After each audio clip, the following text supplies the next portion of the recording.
जन्माष्टमी 2025 में कब है?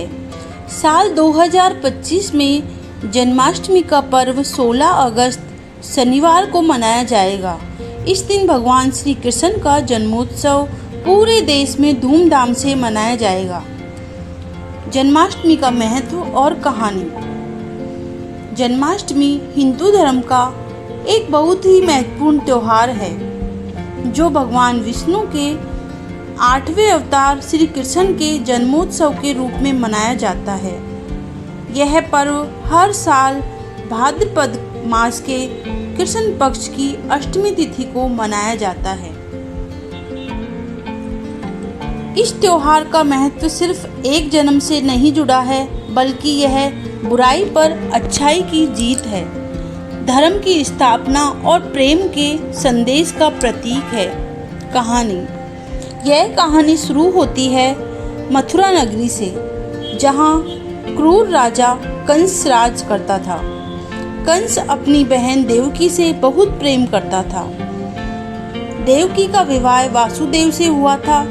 जब कंस अपनी बहन और जीजा को रथ में बिठाकर विदा कर रहा था, तभी एक आकाशवाणी हुई।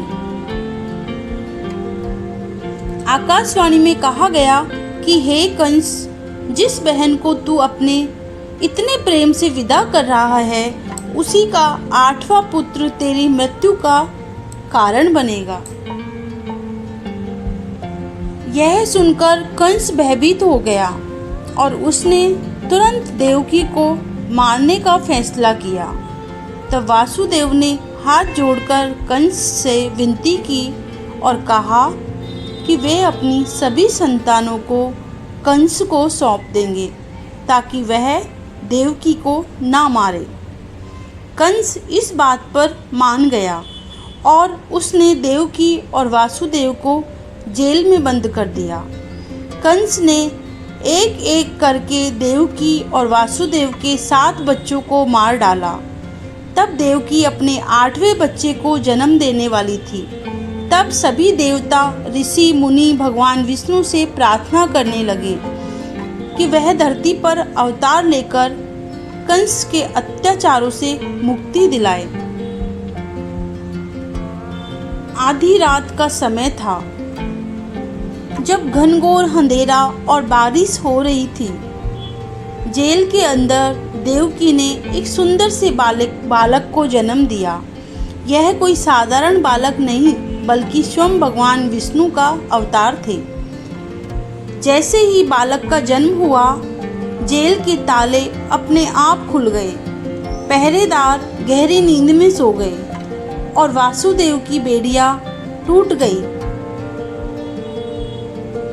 भगवान विष्णु ने वासुदेव को आदेश दिया कि वह इस बालक को गोकुल में अपने मित्र नंद बाबा के यहाँ पहुँचा दे और उनकी नवजात पुत्री को अपने साथ वापस ले आए।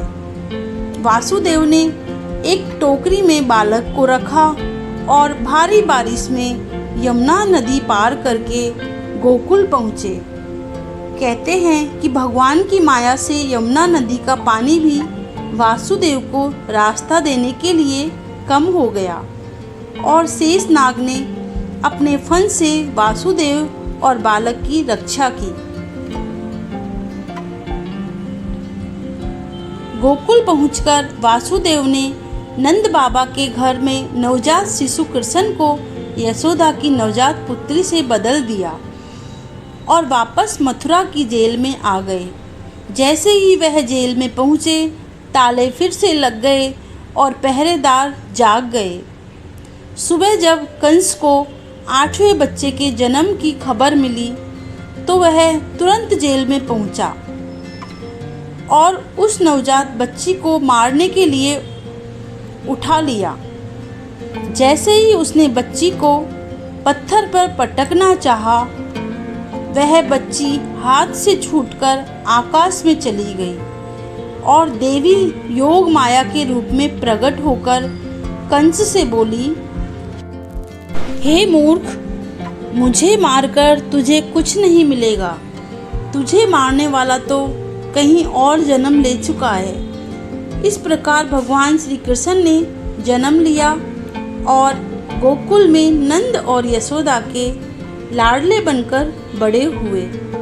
उन्होंने अपनी बाल लीलाओं से सबको मोहित किया और अंत में मथुरा लौटकर कंस का वध किया और अपने माता पिता को जेल से मुक्त कराया। यही कारण है कि जन्माष्टमी का पर्व भगवान श्री कृष्ण के जन्मोत्सव के रूप में मनाया जाता है, जो बुराई पर अच्छाई की जीत का प्रतीक है।